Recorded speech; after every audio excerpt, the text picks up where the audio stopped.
Hello guys, আসসালামু আলাইকুম। আশা করি সকলেই ভালো আছেন। তো আলহামদুলিল্লাহ আমিও ভালো আছি। তো আমার প্রতিদিন বিকালবেলা একটু ঘোরাঘুরি করতে ভালো লাগে, কারণ প্রকৃতিকে আমি খুব ভালোবাসি। আর প্রকৃতিকে ভালোবাসে না এমন লোক খুব কমই পাওয়া যাবে। আমরা সবাই প্রকৃতিকে কম বেশ সবাই ভালোবাসি।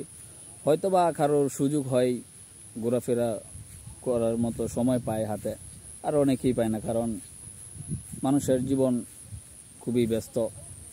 কর্মজীবন নিয়ে কেউ ব্যস্ত, কেউ পড়াশোনা নিয়ে ব্যস্ত। তো বিভিন্ন মানুষ বিভিন্ন কাজে কর্মে ব্যস্ত থাকে, আর সেই সময়টুকু থেকে অল্প একটু সময় বাহির করাটাও অনেক কঠিন হয়ে যায়।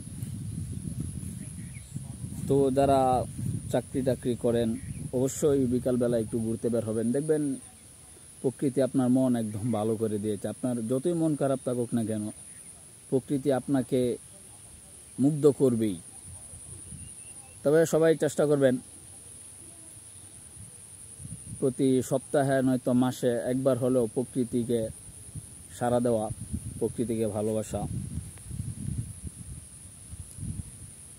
আর প্রকৃতি ভালোবাসা না এরকম লোক খুব কমই আছে। কেউ বুকে হাত দিয়ে বলতে পারবে না যে আমি প্রকৃতিকে ভালোবাসি না। হয়তো সময়ের ব্যস্ততার কারণে ওইভাবে আর ঘোরাফেরা করা হয় না।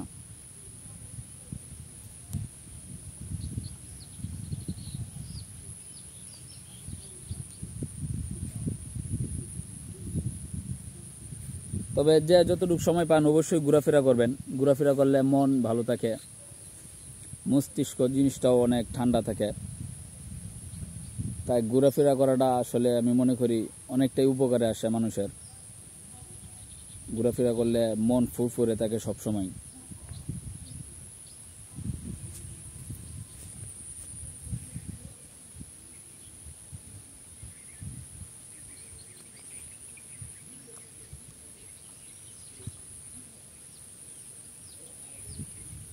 তাই আমি সাজেস্ট করবো অবশ্যই ঘোরাফেরা করবেন। ঘোরাফেরা মানুষের মনকে প্রফুল্ল রাখে।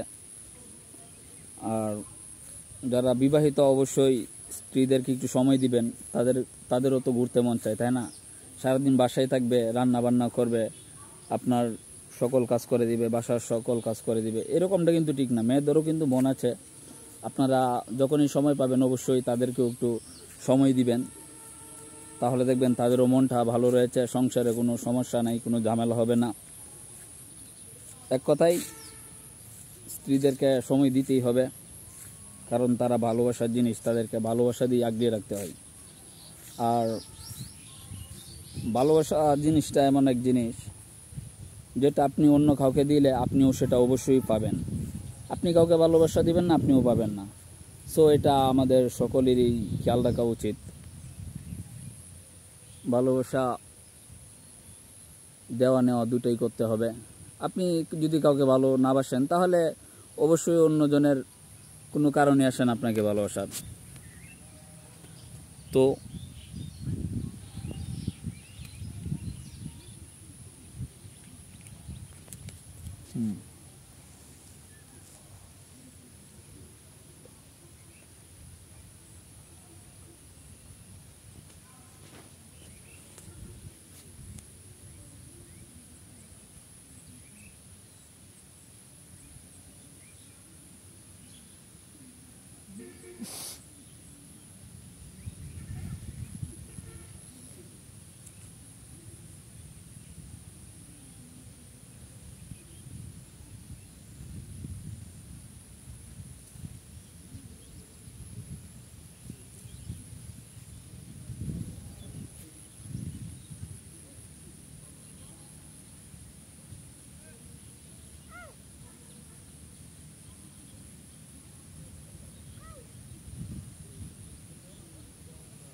তো সবসময় চেষ্টা করতে হবে স্ত্রীকে ভালোবাসার জন্য, এবং ফ্যামিলিতে যারা রয়েছে তাদেরকেও ভালোবাসতে হবে।